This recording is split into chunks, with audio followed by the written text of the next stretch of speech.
कुंज बिहारी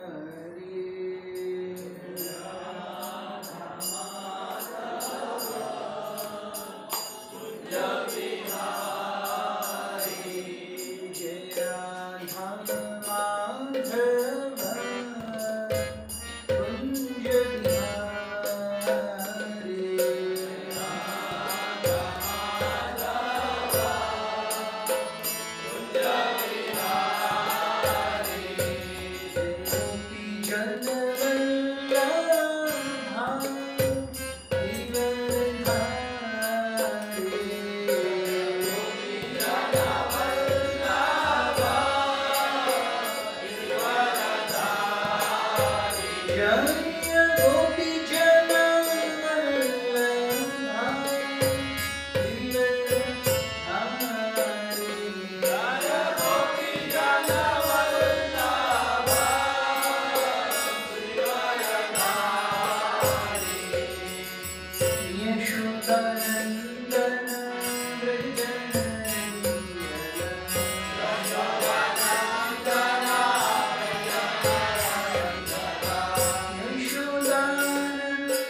ज्ञानाञ्जनशलाकया चक्षुरुन्मिलितं येन तस्मै श्रीगुरवे नमः। श्रीचैतन्यमनोभीष्टं स्थापितं येन भूतले स्वयं रूपा कदा मह्यं ददाति स्वपदान्तिकम्।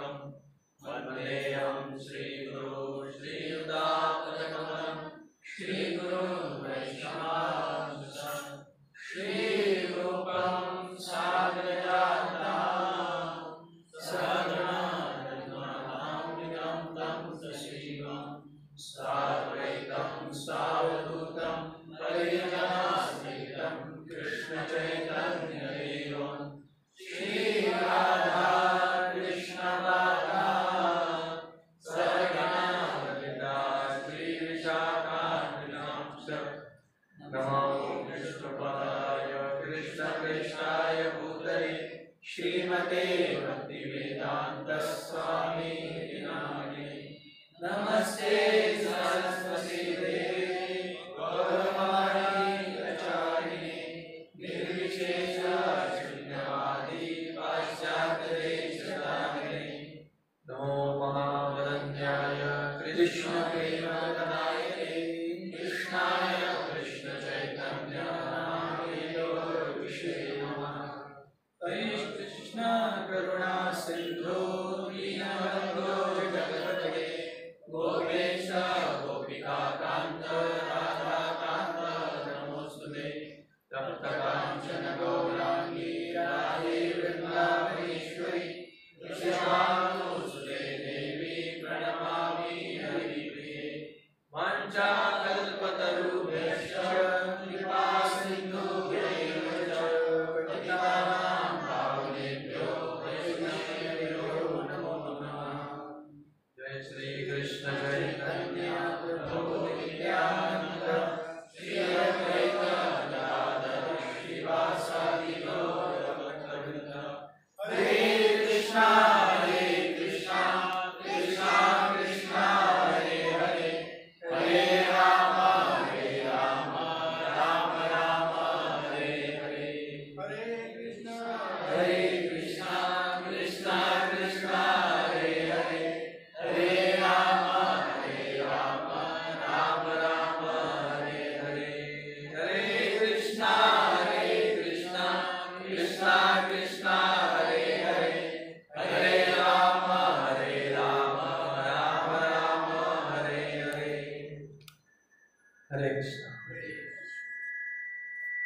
तो श्याम श्री गुरु के आज्ञा से और उनके आशीर्वाद से मैं कुछ बोलना चाहूँगा। श्याम श्री गुरु मेरे सीनियर रह चुके हैं, कॉलेज में भी, उसके बाद भक्ति में भी, और उन्होंने ही हमको काफ़ी चीज़ों में ट्रेनिंग दी है। नेटिव वर्शिप, नरसिंह आरती, करताल, सब कुछ श्याम श्री गुरु से सीखे हैं। तो हमारा भी एटीट्यूड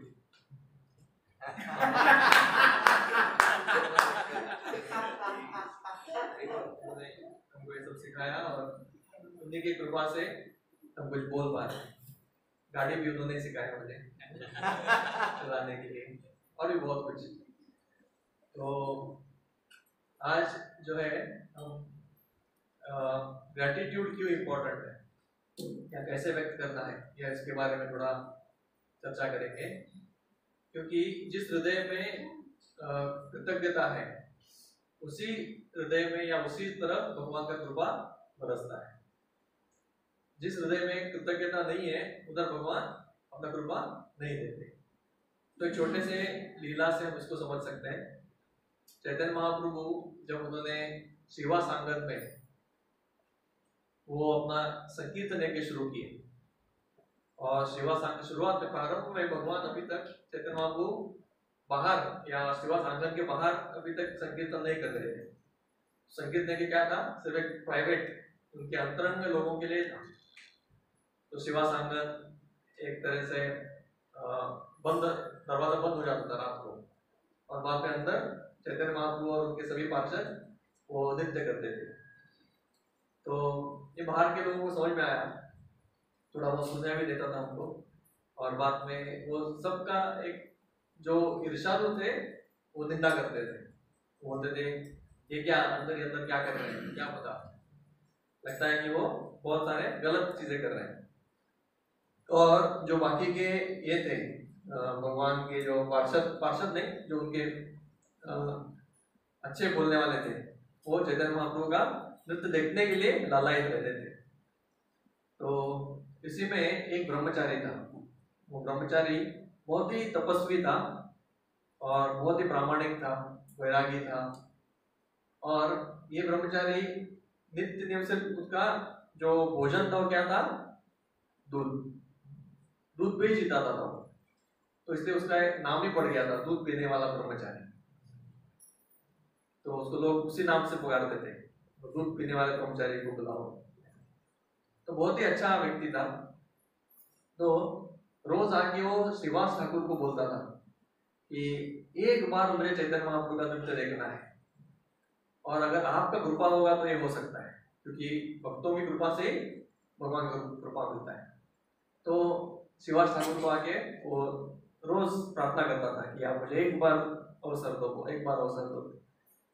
लेकिन चैतन्य महाप्रभु ने बहुत ही सख्ती से बोला था कि किसी को भी इसमें अंदर आने मत दो, इसमें सिर्फ मेरे अंतरंग पार्षद आएंगे। तो शिवास ठाकुर वो किसी को अंदर नहीं भेजते थे। उतना ही नहीं, एक अपने खुद के एक बार मदर इन लॉ सास, उसको भी वो अंदर नहीं भेजा था। तो ऐसे शिवास ठाकुर बहुत ही सख्ती से ये आते थे। लेकिन एक बार सोचने लगे कि ये व्यक्ति इतना मुझे आग्रह कर रहा है और उसके साथ साथ वो इतना शुद्ध भी है, प्रामाणिक भी है, तो हो सकता है कि चैतन्य महाप्रभु की कृपा उस पर हो जाए, या ये क्वालिफाइड है। ऐसा शिवास ठाकुर को लगा कि ये क्वालिफाइड है, ये चैतन्य महाप्रभु का नृत्य देख सकता है। तो शिवास ठाकुर ने उसको बोला, ठीक है, आज मैं क्या करता हूँ, आज तुमको अंदर लेता हूँ पहले, और तुम चुप के एक जगह पे रुको, उधर से आप बिल्कुल आवाज मत करो। जैसे भी चैतन्य महाप्रभु नृत्य करेंगे वो जगह से आपको सिर्फ देखना है। तो उसने कुछ तो अरेंजमेंट किए, पता नहीं कोई तो टोकरी के नीचे या पीछे से कुछ तो उसको जगह दे दिया और उसको बोला कि इधर से देखो बस। तो बाद में जब शाम हो गया तो चैतन्य महाप्रभु, उनके पार्षद अद्वैत आचार्य, नित्यानंद प्रभु और मुरारी गुप्ता, मुकुंद दत्त, गदाधर पंडित, तो बहुत सारे अनगिनत वो आ गए। और जैसे सभी आ गए, एकत्रित हो गए, तो बहुत सुंदर कीर्तन शुरू हुआ। तो पहले धीरे से कीर्तन करने लगे और कीर्तन करते करते थोड़ा समय बीता और चैतन्य महाप्रभु स्वयं नाचने लगे। और चैतन्य महाप्रभु नाच रहे थे और थोड़ा समय के बाद नाचते नाचते चैतन्य महाप्रभु के भाव व्यक्त होने लगे। तो भाव विभोर हो गए चैतन्य महाप्रभु, लेकिन अचानक से बीच में रुक गए और फिर शिवास ठाकुर की तरफ देखा और बोले, क्या इधर कोई है जो नहीं रहना चाहिए? तो शिवास ठाकुर को तुरंत थोड़ा डर लगा कि अभी भगवान को क्या बोले, भगवान को तो झूठ नहीं बोल सकते, परम सत्य को झूठ कैसे बोले? तो चैतन्य महाप्रभु फिर से पूछा, क्या यहाँ पे कोई है जो नहीं होना चाहिए? तो शिवास ठाकुर ने उत्तर दिया, अभी शिवास ठाकुर भी बहुत चतुर थे, भक्त है, तो बोले कि चैतन्य महाप्रभु यहाँ पे कोई नास्तिक नहीं है, और फिर बोले यहाँ पे कोई सेंस ग्रेटिफायर या इधर कोई भोगी नहीं है। तो ऐसा करके बोलने लगे, यहाँ पे कोई मतलब ऐसा नास्तिक नहीं है, भोगी नहीं है और भौतिकवाद नहीं है, मायावादी नहीं है, तो ऐसा बोले। फिर बाद में बोले कि फिर कौन है, ऐसा पूछा नहीं चैतन्य। फिर वो बोले, यहाँ पे एक तपस्वी दूध पीने वाला ब्रह्मचारी है। तो चैतन्य महाप्रभु और भी गुस्सा हो गए, शिवास, क्या तुमको लगता है दूध पीने से किसी का क्वालिफिकेशन होता है भगवान का कृपा के लिए? तो फिर वो उसको बोला चैतन्य महाप्रभु, उसको बुलाओ और इधर से भेज दो बाहर। तो चैतन्य महाप्रभु बोल रहे थे कि क्या सिर्फ तपस्या से या शुद्धता से इससे क्या भगवान की कृपा मिलता है? तो फिर वो जो दूध पीने वाला ब्रह्मचारी है वो अपने जगह से खड़ा हो गया, उसका मुंह नीचे था और नीचे हुए वो धीरे धीरे उधर जाने लगे, क्योंकि अभी सोच सकते हैं चैतन्य महाप्रभु उधर आग उगले गुस्से में और भी कुछ बोलेगा तो और अपराध हो सकता है। तो धीरे धीरे उधर से वो दरवाजे की तरफ चलने लगा, और क्योंकि भगवान सबके हृदय में है तो चैतन्य महाप्रभु उसके हृदय के भाव को समझ गए। अब ये ब्रह्मचारी हृदय में क्या सोच रहा था, उसको ये नहीं हुआ कि इंसल्ट नहीं लगा या उसको और भी गुस्सा नहीं आया, अरे मैं थोड़ा तो देखा था उसमें क्या है, ऐसा उसको हृदय में नहीं आया। उसके हृदय में आया कि कम से कम मुझे एक बार चैतन्य महाप्रभु का नृत्य तो देखने को मिला। एक्चुअली मेरे में कुछ भी योग्यता नहीं है, उसने एक्सेप्ट किया वो कि मेरे में कोई योग्यता नहीं है, लेकिन बिना योग्यता के भी मैंने थोड़े देर के लिए तो चैतन्य महाप्रभु का नृत्य देखा। ये चैतन्य महाप्रभु कृपा है। क्यों कृपा है? अभी चैतन्य महाप्रभु का ऐसा नहीं कि थोड़ा नृत्य दिखाने के बाद उनको रुकना पड़ा। वो तो जब अंदर आए, ऐसे चैतन्य को ऑलरेडी पता है कि उधर कौन है, ये तो स्वयं भगवान है, कौन किधर छुपा है, क्या कर रहा है, क्या सोच रहा है, सब कुछ उनको पता है। और इसने समझ लिया कि ये चैतन्य महाप्रभु का कृपा ही था कि उन्होंने क्या किया, एटलीस्ट 10 मिनट के लिए तो मुझे देखने दिया। अभी उन्होंने डांटा है और अभी डांट के मेरा क्या कर रहे हो, शुद्धिकरण कर रहे हैं। तो चैतन्य महाप्रभु मेरे पे कृपा की और ऐसा मनोभाव में वो चल रहा था। तो तभी चैतन्य महाप्रभु उसको बोला, रुको, वापस आओ। तुरंत वो मुड़ के वापस आए और बोले कि आज से तुम्हें इधर अलाउड है। और फिर चैतन्य महाप्रभु को आलिंगन दिया और उसको कृष्ण प्रेम दे दिया। तो इधर हम देखते हैं कि सिर्फ उसका इतना सोचने से और या ग्रेटिट्यूड, उसको इतना कृतज्ञता था कि मैं बिना कोई क्वालिफिकेशन से चैतन्य महाप्रभु ने मुझे इधर अलाउ किया। वो ग्रेटिट्यूड की वजह से, वो एक ही भाव की वजह से चैतन्य महाप्रभु उसको वापस बुलाया। तो हम देखते हैं कैसे चैतन्य महाप्रभु, नित्यानंद प्रभु बाकी कुछ नहीं देखते, वो सिर्फ देखते हैं कि इसका हृदय कैसा है। हृदय में कपट है या हृदय में कुछ और मनोभाव है या हृदय में अहंकार है, तो उसको कोई भगवान का कृपा मिलना बहुत मुश्किल हो जाता है। लेकिन अगर वो कितना पतित भी है कोई बात नहीं, लेकिन हृदय उसका सरल है तो उसका कृपा निश्चित है। तो ऐसे ही भक्तिनाथ ठाकुर बोलते थे कि एक व्यक्ति का सरलता जो है वो बहुत इंपॉर्टेंट है।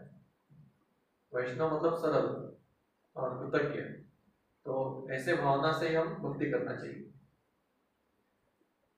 तो हम देखते हैं कि कैसे श्रील प्रभुपाद के कृपा से, श्रील प्रभुपाद जी के उनके सैक्रिफाइस, उससे हम एक्चुअली बैठे हुए। परम पूज्य राधानाथ महाराज बेलगांव में लेक्चर जब दे रहे थे तो उन्होंने ये बहुत सुंदर दृष्टांत दिया। उन्हें बोला कि कैसे गौड़िया मठ में भक्ति सिद्धांत ठाकुर का पहले से इच्छा था कि पाश्चात्य देश में प्रचार हो, और सबको बोलते रहते थे वो कि आप प्रचार करो, बाहर जाके प्रचार करो। रूपात भी उसमें से थे। कभी कभी हमको लगता है कि नहीं, ये स्पेशली किसको बोला गया था, रूपात को नहीं। एक्चुअली भक्ति सिद्धांत ठाकुर ने कई सारे अपने शिष्यों को ये आदेश दिया कि आप पाश्चात्य देश में जाके प्रचार करो।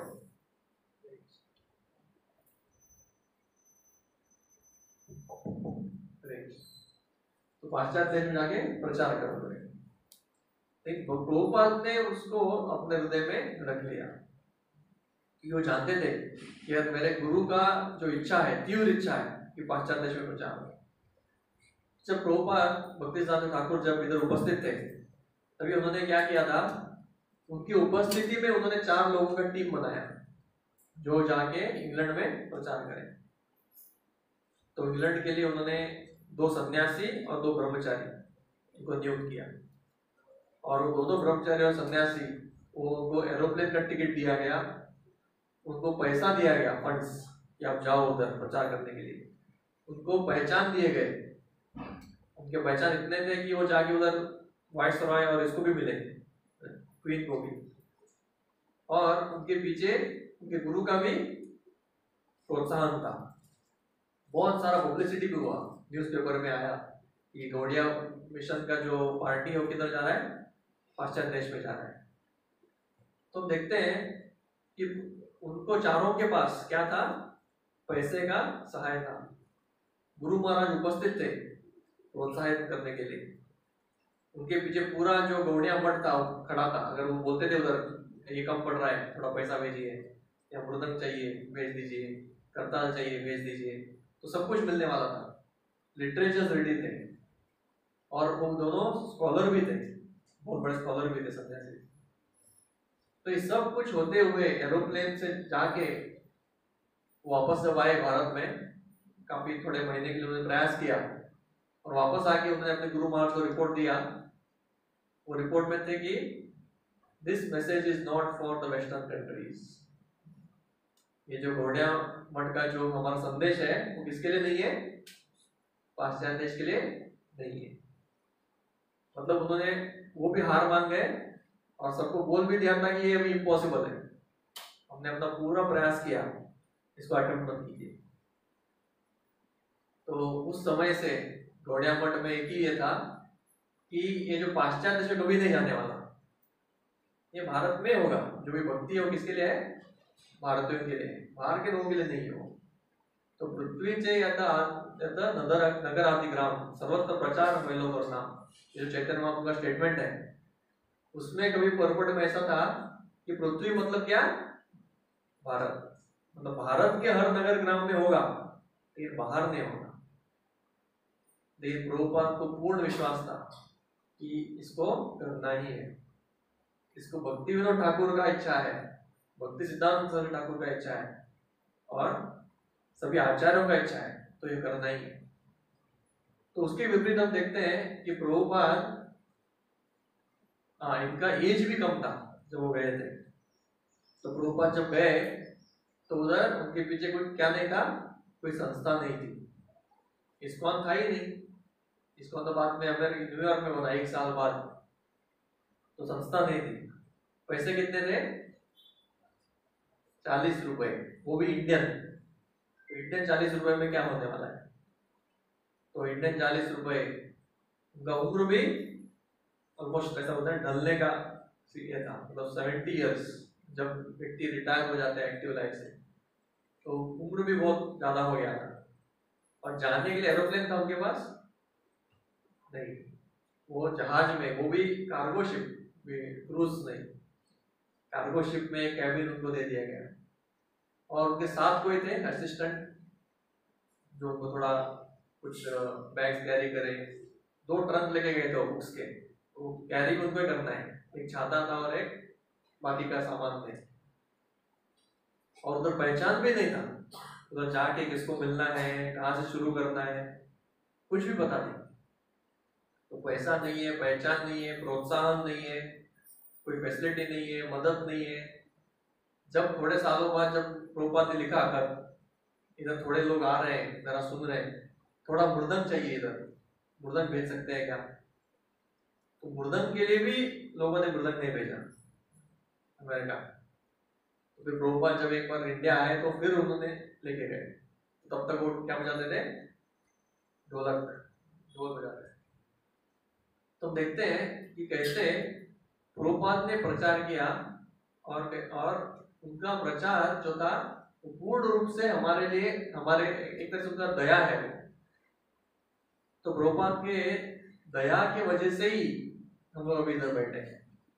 आप सोचिए, एक क्षण में भी अगर प्रभुपाद सोचते थे कि अगर इनसे नहीं हुआ, मेरे पास है क्या करने के लिए, एक बार भी उन्होंने नहीं सोचा कि ये मेरे पास कम है या इसके वजह से मेरा नहीं होने वाला। वो नहीं सोचे कि मेरा उम्र ज्यादा है इसलिए नहीं होगा, पैसा नहीं है नहीं होगा, असिस्टेंट नहीं है, या कोई जाने के लिए हमको ये नहीं दे रहा है, फैसिलिटी नहीं दे रहा है। तो कुछ भी उन्होंने सोचा नहीं, कैसे ना कैसे करना है बस। तो ये क्यों हो रहा था? क्योंकि उनके हृदय में बहुत दया थी। तो ये हम अगर प्रभुपाद के प्रति अपना कृतज्ञता दिखाना चाहते हैं, तो प्रभुपाद को एक किसी व्यक्ति ने पूछा, प्रभुपाद आपको कैसे खुश कर सकते हैं, व्हाट विल प्लीज यू? तो ऐसा ऑफकोर्स काफी बार पूछा गया और हर बार प्रभुपाद ने अलग अलग उत्तर दिए। तो इस बार प्रभुपाद ने क्या बहुत सिंपल सा उत्तर दिया। उन्होंने बोला कि जो मैंने दिया है वो स्वीकारिए, वही मुझे खुश करेगा। तो प्रभुपाद ने क्या बोला? जो मैंने प्रोसेस आपको दिया हुआ है उसको ही पूर्ण हृदय से स्वीकारिए, उसी से मैं खुश हो जाऊंगा। तो एक्चुअली आचार्य का वही एक इच्छा रहता है, उनका कोई ऐसा इच्छा नहीं रहता कि ये मुझे कुछ बना के दे या मुझे बहुत मान सम्मान दे। नहीं, उनका इच्छा रहता है कि मैं जो इतना मेहनत से क्या कर रहा हूं आपको दे रहा हूं, अगर उसको आप पूर्ण रूप से स्वीकारेंगे और अपने जीवन में उतारेंगे, वही कृतज्ञता है। तो एक्चुअली आचार्यों को अगर कोई थैंक्स बोलना चाहता है तो थैंक्स सिर्फ बोलने से नहीं होता, जो उन्होंने एक्चुअल में दिया हुआ है उसको अपने जीवन में उतारने से होता है। तो हम अपने जीवन में देख सकते हैं कि अगर मुझे कृतज्ञता व्यक्त करना है प्रभुपाद के प्रति, तो एक तो दूसरों को प्रचार करना है, उससे पहले अपने जीवन में उसको गंभीरता से पालन करना है। ये इंपॉर्टेंट है, क्योंकि हमारे जीवन में हम कभी कभी क्या करते हैं, हमारे हृदय में विश्वास नहीं रहता या हमारे हृदय में इतना श्रद्धा नहीं है कि हाँ ये प्रोसेस काम कर रहा है क्या। तो कभी हमारे मन में मन जो है वो शंका उत्पन्न करता है कि मुझे हाँ ये भी करना पड़ेगा, वो भी करना पड़ेगा। नहीं, एक्चुअली श्रील प्रभुपाद ने हमको जो दिया हुआ है वो कंप्लीट है और पूर्ण रूप से शिक्षा में तो भगवान की प्राप्ति कराती है। तो नाम जप करना, भगवान का सेवा करना, अपने जीवन को शुद्ध रखना, 4 नियम पालन करते हुए, और फिर प्रचार कार्य में लगना, बहुत सिंपल, बहुत ज्यादा कुछ नहीं है। इसको ही निरंतर करते रहना चाहिए, पूर्ण श्रद्धा से करना चाहिए। तो हम क्या करेंगे, हम क्या दिखाएंगे, प्रभुपाद के प्रति अपना कृतज्ञता दिखाएंगे। तो आप सभी उसमें लगे हुए हैं बहुत अच्छी तरह से, और इस चीज को और भी अच्छी तरह से करने के लिए हम सतत प्रयास करते रहना चाहिए। तो ये एक तरह से हम कृतज्ञता प्रभुपाद के प्रति दिखाते हैं। हरे कृष्ण। अभी मैं रिक्वेस्ट करूंगा कि श्याम से वो अपना कुछ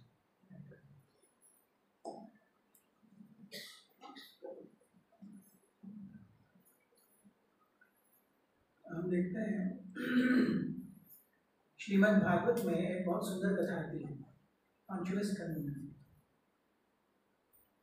जहाँ पर प्राचीनी बरही के पुत्र प्रचेता उन्हें राजा प्राचीनी बरही कहते हैं कि आप भगवान की तपस्या कीजिए और तपस्या करके आगे आकर राज्य संभालिए। तो तपस्या करने के लिए प्रचेतागण जा रहे हैं और वो एक तालाब के किनारे पहुंचते हैं। जब वो तालाब के किनारे पहुंचते हैं, वो देखते हैं कि तालाब से भगवान शिव बाहर आते हैं और भगवान शिव के सुंदरता का वर्णन है, उनके शरीर का वर्णन है। और भगवान शिव अपने आप अनायास प्रचेताओं को आशीर्वाद देते हैं और मार्गदर्शन भी करते हैं कि भगवान विष्णु को कैसे प्रसन्न करना चाहिए। तो यहाँ एक बहुत महत्वपूर्ण चीज आती है कि शिवजी, जो कि वैष्णवानाम यथा शंभो, शिवजी जैसा महान कोई भक्त नहीं है। तो ऐसे महान भक्तों के एक तो दर्शन दुर्लभ है,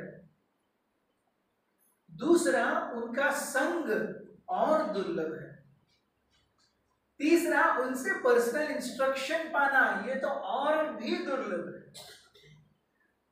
महान भक्तों का दर्शन दुर्लभ है, उनका संग और दुर्लभ है, और उनसे इंस्ट्रक्शंस पाना ये और भी दुर्लभ है। और भगवान शिव स्वयं आकर के दर्शन देते हैं, उनके साथ समय बिताते हैं। समय बिताने के साथ साथ उन्हें भगवान विष्णु को कैसे प्रसन्न करना है उनका इंस्ट्रक्शंस देते हैं। और फिर वो कहते हैं कि आप क्योंकि भगवान की उपासना करने के लिए जा रहे हो, इसलिए मैं अनायास ही आप पर कृपा लूंगा। और वो कहते हैं कि 2 व्यक्तियों के ऊपर मेरी कृपा अनायास होती है, उन्हें मेरी कृपा प्राप्त करने की जरूरत नहीं है। एक जो वैष्णव है उसके ऊपर बाय डिफॉल्ट मेरी कृपा है, उसे मेरी कृपा प्राप्त करने की कोई जरूरत नहीं है। It is always there. It is exactly like 10 रुपए में 5 रुपए हैं, आपको 5 रुपए अलग से रखने की जरूरत नहीं है, 10 रुपए के अंदर ही 5 रुपए है। तो ये जो वैष्णव है उसको मेरी कृपा प्राप्त है। दूसरा वो कहते हैं जो हृदय से सरल है उसे बाय डिफॉल्ट मेरी कृपा प्राप्त है, उसे और कुछ करने की जरूरत नहीं है। जो हृदय से सरल है और जो भगवान का भक्त है। हम देखते हैं भगवान शिव भी हृदय से बहुत सरल है, आशुतोष है। रावण जो कि उनकी पत्नी पार्वती को लेके जाने के लिए प्रयास किया, ऐसे रावण को शिव जी ने अपना आत्मलिंग दे दिया जो भी गोकर्ण में है। तो सोचिए इससे ज्यादा और क्या सिंप्लिसिटी हो सकती है। तो शिव जी सिंपल है, बहुत सिंपल है। वैसे ही प्रभुपाद जी भगवान के बारे में भागवतम के दशम स्कंद में लिखते हैं, वे कहते हैं by naturally, by nature the supreme personality of Godhead is a very simple person. भगवान क्या है? बहुत सरल व्यक्ति है। सोचिए ना, वो पूर्ण पुरुषोत्तम परमेश्वर हैं, षड ऐश्वर्यों के स्वामी हैं, भौतिक और आध्यात्मिक जगत के अधिपति हैं, भोक्ता हम यज्ञ तपसाम सर्वलोक महेश्वरम सुहृदः सर्वभूतानां ज्ञात्वा माम शांति मुच्यति। और कर क्या रहे? गाय भैंस चरा रहे। आज के जीवन में कोई 1 लाख रुपया महीना कमाने वाला कोई व्यक्ति गाय भैंस चराएगा? ये पूरे अनंत कोटि ब्रह्मांडों के स्वामी हैं, कर क्या रहे? गाय भैंस चरा। सो सरलता ये भगवान को बहुत प्रसन्न करती है, सरलता ये वैष्णवों को बहुत प्रसन्न करती है। सो यहाँ हम देखते हैं शिवजी क्यों प्रचेताओं को अनायास ही दर्शन देते हैं, संग देते हैं और प्लस आशीर्वचन भी देते हैं, इंस्ट्रक्शंस भी देते हैं। क्यों? क्योंकि वे कहते हैं कि I am very grateful to you. आप भगवान को प्रसन्न करने जा रहे हो। जीवेर स्वरूप हो कृष्ण ने नित्य दास। जीव का स्वरूप क्या है? भगवान का दासत्व। सो क्योंकि प्रचेतागण भगवान को प्रसन्न करने जा रहे हैं, Shivji being grateful to Prachetas gives them directions. और वहां पर भगवान शिव, भगवान विष्णु की या भगवान कृष्ण का गुणगान भी कर रहे हैं, तो वहां पर वो भगवान के प्रति अपनी कृतज्ञता व्यक्त कर रहे हैं। सो भगवान के प्रति कृतज्ञता क्या करके? उनका गुणगान करके। और भक्तों के प्रति कृतज्ञता उन्हें भक्ति में आगे बढ़ा करके। सो अगर हम अपने सहपाठियों को, अपने साथ जो भक्त हैं, उन्हें एनकरेज कर सकते हैं, उन्हें क्या कर सकते हैं? प्रोत्साहित कर सकते हैं भक्ति में आगे बढ़ने के लिए, तो ये क्या है? एक तरीके से कृपा है और जब या कृतज्ञता है उनके प्रति। We encouraging devotees is our gratitude to devotees. We glorifying Krishna is our gratitude to Krishna. हम भगवान का गुणगान करते हैं, उनके प्रति कृतज्ञता ज्ञापन करते हैं। भक्तों को प्रोत्साहित करते हैं, उनके प्रति कृतज्ञता ज्ञापन करते हैं। हम देखते हैं भगवान भी किस प्रकार से कृतज्ञ हैं अपने भक्तों के प्रति।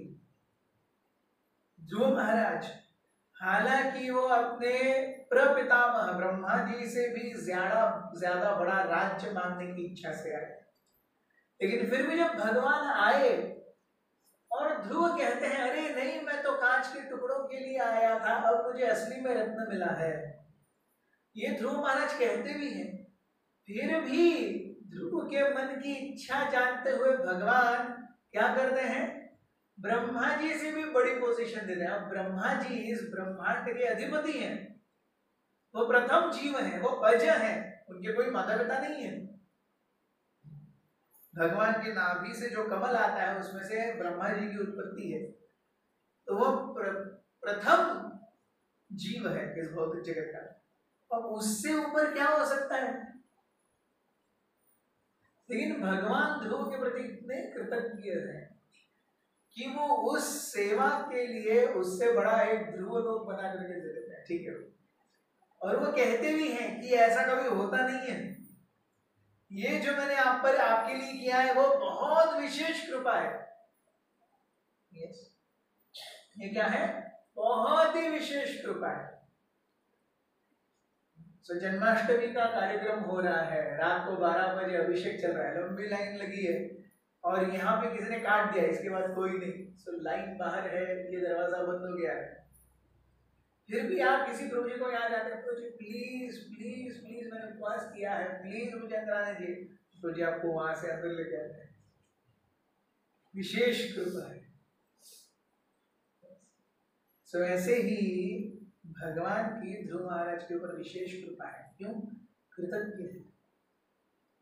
ब्रह्मा जी हम देखते हैं कि एक जीव जब भगवान के प्रति कृतज्ञ हो जाता है तो उसके अंदर का सबसे महत्वपूर्ण गुण जो उभर करके बाहर आता है वह सहनशीलता है।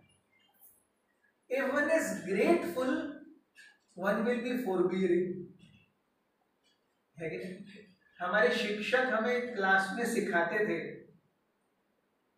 हमें पता नहीं था बचपन में कि हमें उनके प्रति कृतज्ञ होना चाहिए, लेकिन क्योंकि वो सिखाते हैं इसलिए वो जब मारते हैं तो भी हम सहन कर देते हैं। या माँ पिताजी हमें घर में खाना खिला रहे हैं, हमें डॉक्टर के पास लेके जा रहे हैं, हमें अच्छे से सुला रहे हैं, हमें अच्छे से कपड़े ला के दे रहे हैं, तो जब भी वो भी पिटाई करते हैं हम सुन लेते हैं। तो कृतज्ञता का एक बहुत ही सिंपल आउटकम है कि हम सहनशील हो जाएं। ब्रह्मा जी कहते हैं तत्तेनुकंपां सुसमीक्ष्यमानो भुञ्जान एवात्मकृतं विपाकं हृद्वाग्वपुभिर्विदधन् नमस्ते जीवे तयो मुक्तिपदे सदाय भाग। स्वप्ने जीवन में जो कुछ भी हो रहा है, हे भगवान, अगर कोई व्यक्ति उसे आपकी कृपा मान करके, तत्ते अनुकंपा विशेष कृपा, सुसमीक्ष्यमानो भुंजान एवं आत्मकृतम विपाक, पाक रेसिपी, पाक कला, विपाक, अरे आपने दूध को खीर बनाने के लिए लिया, दूध फट गया, विपाक। तो वैसे इस भौतिक जगत को विपाक कहा जाता है। क्यों विपाक? क्योंकि जीव सुख और भोग के लिए प्रयास करता है, लेकिन उसे हमेशा त्रास और चिंता और दुख ही आते हैं। इसलिए ये भौतिक जगत क्या है? विपाक है।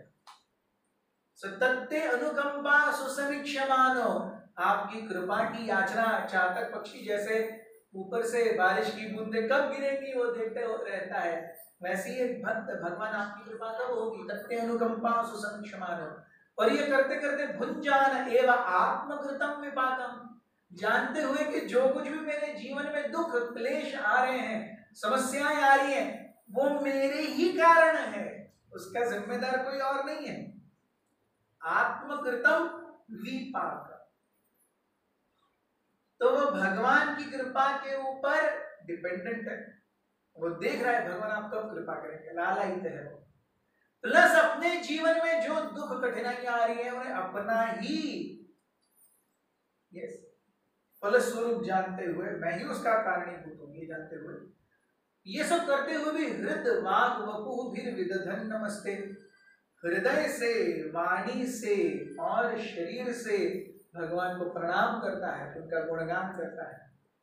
जीवे तयो मुक्ति पदे सदाय भाग। ब्रह्मा जी कहते हैं ऐसा जीव मुक्ति प्राप्त करने का अधिकारी है। वो ऊपर जाकर के लड़ सकता है भगवान से, आपने मुझे मुक्ति क्यों नहीं दी।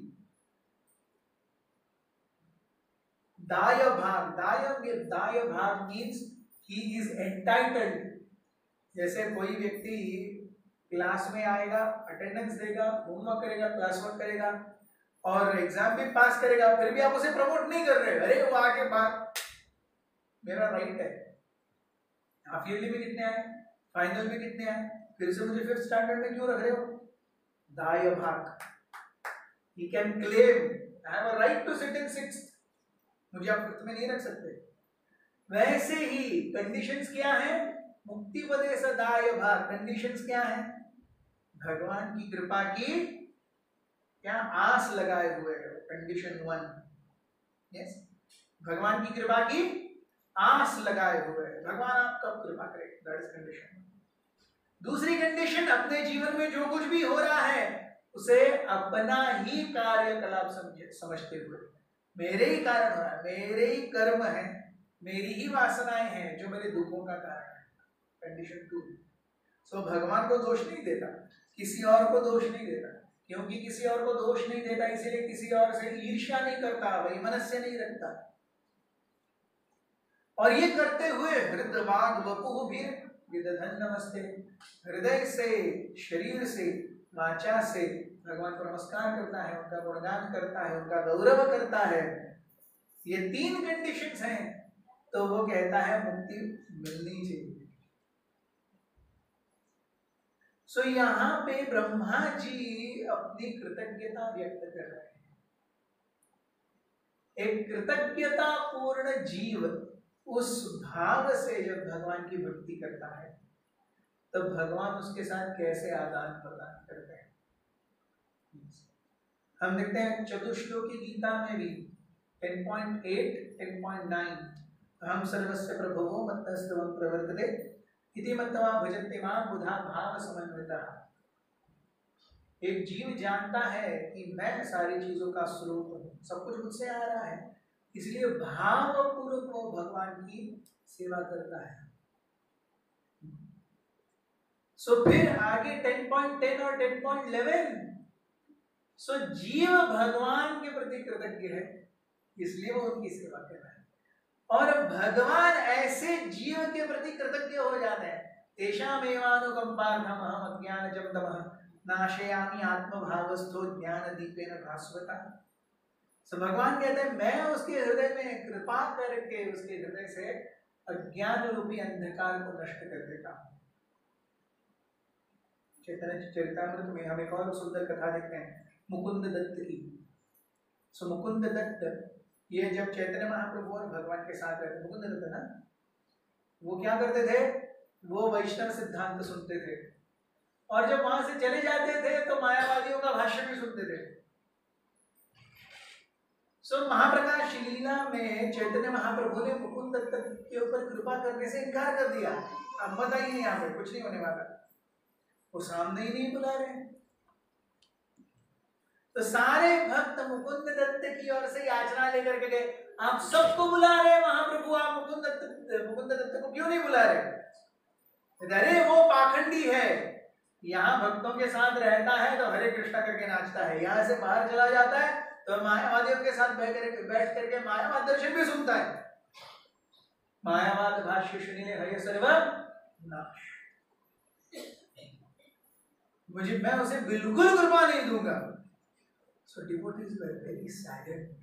भक्त बहुत दुखी हो गए। अरे एक दूसरे भक्त को कृपा नहीं मिल रही है, नहीं कृपा दीजिए दीजिए दीजिए। उसे 10 लाख जन्मों तक कृपा नहीं मिलेगी। क्या नहीं मिलेगी? 10 लाख जन्मों तक कृपा नहीं मिलेगी। तो जैसे ही मुकुंद, सारे भक्त बहुत दुखी हो गए, मुकुंद दत्त खुश हो गए, नाचने लगे। उन्होंने कहा मुझे कृपा मिलेगी, मुझे मिलेगी, 10 लाख जन्मों के बाद ही क्यों ना हो, मुझे कृपा मिलेगी। You see, how do we see? It is all about perception. भक्त तो सोच रहे 10 लाख जन्म और मुकुंद दत्त सोच रहे मुझे मिलेगी। तो चैतन्य महाप्रभु इतना खुश हुए वो भाव देख करके। मुकुंद दत्त के हृदय में क्या भाव है? वो कृतज्ञता का भाव है कि मैं इतना अधम हूं, इतना पतित हूं, फिर भी 10 लाख जन्म के बाद तो मुझे कृपा मिलेगी। और ये चैतन्य चरितामृत में है। और हम 10 साल हरे कृष्णा करते हैं और पूछते हैं यार मेरे को कृपा मिल ही नहीं रही है। चैतन्य महाप्रभु कह रहे हैं 10 लाख जन्म नहीं मिलेगी, 10 लाख इंटू 100, और वो भी कंसेक्यूटिवली ह्यूमन रहा तो, नीचे गिर गए तो हरे कृष्णा, गाय भैंस बकरी भेड़ घोड़ा कॉकरोच, यस ये सब बन गए तो 10 लाख जन्म के बाद मिलेगी। और Mukund Dutt is so happy, he is grateful, मुझे मिलेगी। तो इसीलिए भक्त को हमेशा उत्साही होना चाहिए। भक्त के हृदय का कौन सा भाव भगवान कब देखेंगे और भक्त के ऊपर विशेष कृपा करेंगे हम जान नहीं सकते। Krishna is an autocrat. Krishna क्या है? स्वराट है। उनको कोई नीति नियम कानून वानून कुछ नहीं लगता। नीति नियम वगैरह सब आपके लिए और मेरे लिए है। तो आपने वो बहुत पुराना बॉर्डर फिल्म का गाना सुना है ना, पंछी नदियां पवन के झोंके, कोई सरहद ना इन्हें रोके। सरहद इंसानों के लिए है, सोचो तुमने और मैंने क्या पाया इंसानों के, सरहद इंसानों के लिए, उसी प्रकार से ये नीति नियम कानून इत्यादि इंसानों के लिए। भगवान को ये सब कुछ नहीं लगता। कब कौन से हमारे भाव को देख करके भगवान हमसे खुश हो जाए और हमें कृपा दे दे। इसीलिए भक्त को कभी हताश नहीं होना चाहिए, अरे मेरा कुछ नहीं हो सकता, ऐसा नहीं है। सबका सब कुछ हो सकता है। अगर मुकुंद दत्त का हो सकता है तो हमारा तो पक्का पॉसिबिलिटी हो सकता है। बाह्य रूप से बोले भी थे कि 10 लाख जन्म तक उसे कृपा नहीं मिलेगी। ये है कृतज्ञता का भाव। जो मिला है वो ही बहुत है, क्या कम है। भगवान का नाम लेने का अवसर मिल रहा है, क्या ये कम है। रोज 16 माला प्लस करने का अवसर है, क्या ये कम है।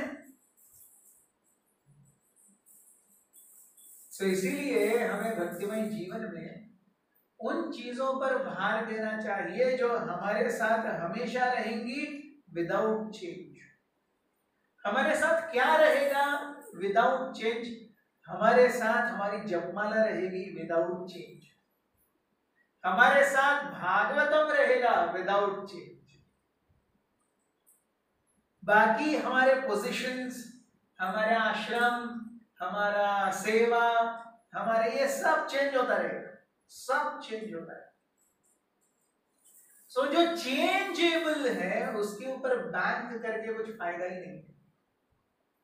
जो अनचेंजेबल है उसके ऊपर जितना हम बैंक करते हैं तो that degree it is our success, क्योंकि बाकी सब तो चला ही जाने वाला है।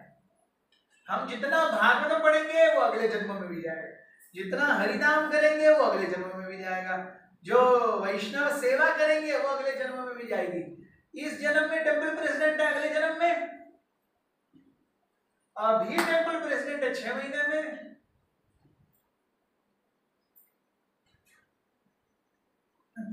Everything is changing, everything is changing. भगवान के ऊपर कृतज्ञता, भगवान के प्रति कृतज्ञता, वैष्णवों के प्रति कृतज्ञता, ये एक ऐसा भाव है जिससे भगवान का तक हृदय पिघल जाता है। भगवान का हृदय पिघल जाता है। भगवान कहते हैं कि पिघले हुए हृदयों के प्रति मैं आकर्षित होता हूं। भगवान क्या चुराते हैं? मक्खन चुराते हैं, वो भी फ्रेशली चर्न्ड बटर, एकदम मुलायम। आजकल तो लोगों को फ्रेशली चर्न्ड बटर पता ही नहीं। आज लोगों को बोलेंगे बटर, अमूल बटर, उनको वो पता ही नहीं है। वो हम जो आज अपनी 40s में हैं वही लास्ट जनरेशन है जिन्होंने अपनी माँ को ऐसा कुछ करते हुए देखा है। उसके बाद इट इज वेरी डिफिकल्ट। वो कितना मुलायम होता है, एकदम चिपचिपा सा, और खाने के बाद इतना मधुर लगता है। वो खाने के लिए भगवान आते हैं। हमारे हृदय के अंदर बैठने के लिए भगवान कब आएंगे? जब हमारा हृदय क्या हो जाएगा? वैसे बटर की तरह हो जाएगा। आज हम साधक भक्त हैं, हमारा हृदय बटर है, लेकिन वो अमूल बटर है जो डीप फ्रिज में है। आप बोलेंगे प्रभु जी ये क्या है? आपका तो हृदय, हम सभी साधक हैं, हमारी बटर, आप बटर हैं, लेकिन आप अभी अमूल बटर है, अटरली बटरली डिलीशियस अमूल। तो थोड़ा पिघलना होगा। अमूल बटर भी जब पिघलेगा उसका टेक्सचर वो नहीं होता जो वो वाले मक्खन का होता है। उन दोनों के टेक्सचर में भी बहुत फर्क है। इवन अमूल बटर को आप बाजू में रख दीजिए, वो घट छोड़ देगा अपना, वो सॉफ्ट हो जाएगा, but that texture is very different, बहुत अलग है वो। उसी प्रकार से हम सभी ये पाषाण हृदय से अभी अमूल बटर की अवस्था तक आए हैं। आगे अमूल बटर से फ्रेशली चर्न्ड बटर की अवस्था तक आना है, तब भगवान हृदय चुराएंगे। और इसके लिए एक बहुत ही महत्वपूर्ण जो योग्यता है वो है कृतज्ञता। एक बहुत महत्वपूर्ण गुण है कृतज्ञता। जब तक हम आचार्यों के प्रति, गुरु के प्रति, वैष्णवों के प्रति कृतज्ञ नहीं होते, तब तक भगवान सही में अपने हृदय की किवाड़ हमारे लिए नहीं खुलेंगे। क्योंकि जब व्यक्ति कृतज्ञ है तभी वो नम्र हो सकता है और तभी वो सहनशील हो सकता है। कृतज्ञता रहित हृदय कभी भी नम्र और सहनशील नहीं होगा, और इन दोनों गुणों के बिना भक्ति असंभव है। Only a grateful heart will be tolerant and submissive. And without these qualities, tolerance and submissiveness, bhakti is not possible. Just not. भौतिक जगत में बहुत सारी चीजें होती रहेंगी, उथल पुथल चलता रहेगा। इसके बीच में भगवान अल्टीमेटली क्या देखेंगे? हमें लगता है अरे कोई यूपीएससी क्रैक कर रहा है, बच्चे पढ़ रहे हैं, कौन फर्स्ट आया कौन सेकंड आया। अब यूपीएससी 2009 में एआई ऑल इंडिया रैंक 1 कोई आया, वो भी आज कलेक्टर है। और उस समय जो 210th रैंक आया यूपीएससी में 2000 में, वो भी आज कलेक्टर है। कुछ फर्क है? 2009 में यूपीएससी में जो ऑल इंडिया 1 आया वो भी आज कलेक्टर है, और जो 210th रैंक आया वो भी आज कलेक्टर ही है। और हो सकता है जो 210th रैंक आया, he is a better collector than AIR 1। It is very much possible, it is very much possible. So इसीलिए हम AIR 1 से लेके AIR 210, 315 जो भी होगा, लेकिन हम बैठे और पास तो कर रहे हैं। यूपीएससी की एग्जाम साल में एक बार होती है, हमारे लिए हमारी एग्जाम रोज है। रोज 16 माला करते हो कि नहीं? रोज 4 नियम पालन करते हो कि नहीं?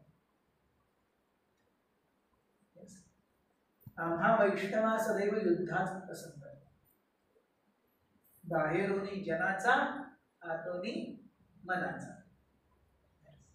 तो हमारे लिए जंग चली रही है। इस जंग में हम भगवान और वैष्णवों के प्रति कृतज्ञ हैं, नम्र हैं, सहनशील हैं, तो भगवान की कृपा की धारा, अमृत धारा बहुत जल्दी हमारे शरीर पर पड़ेगी। वो पढ़ के हम धन्य होते हैं। We'll never know also what happened, कैसे हो गया। भक्ति ऐसी है, हमने कभी किसी ने इमेजिन किया था कि हम ऐसा जीवन जिएंगे, धोती कुर्ता डालेंगे, तिलक लगाएंगे, कंठी माला लेंगे, क्या सड़क पे घूमेंगे हरे कृष्णा करते हुए? किसने सोचा था? इसलिए सोचा था, आज कर रहे हैं ना, कैसे हो गया? हमने भी कभी सोचा था हम ऐसे रहेंगे? मैंने भी कभी नहीं सोचा था हम ऐसा रहूंगा, किसी ने नहीं सोचा था हम ऐसा रहेंगे, हो गया। So it's all like this. We never ever imagined. Teenage में इंजीनियरिंग में जाने वाला लड़का कौन कब सोचता है कि ऐसा कुछ हो जाएगा उसकी जिंदगी में? Nobody thinks. तो भगवान के सानिध्य में lot of miracles are possible. Unlimited miracles are possible. Essence is, am I grateful? Am I humble? जय जय श्री श्री नितानंद सच्चिदानंद भगवान की जय। Am I tolerant? ये तीनों चीजें करते हुए let us march ahead wonderfully in our Krishna consciousness.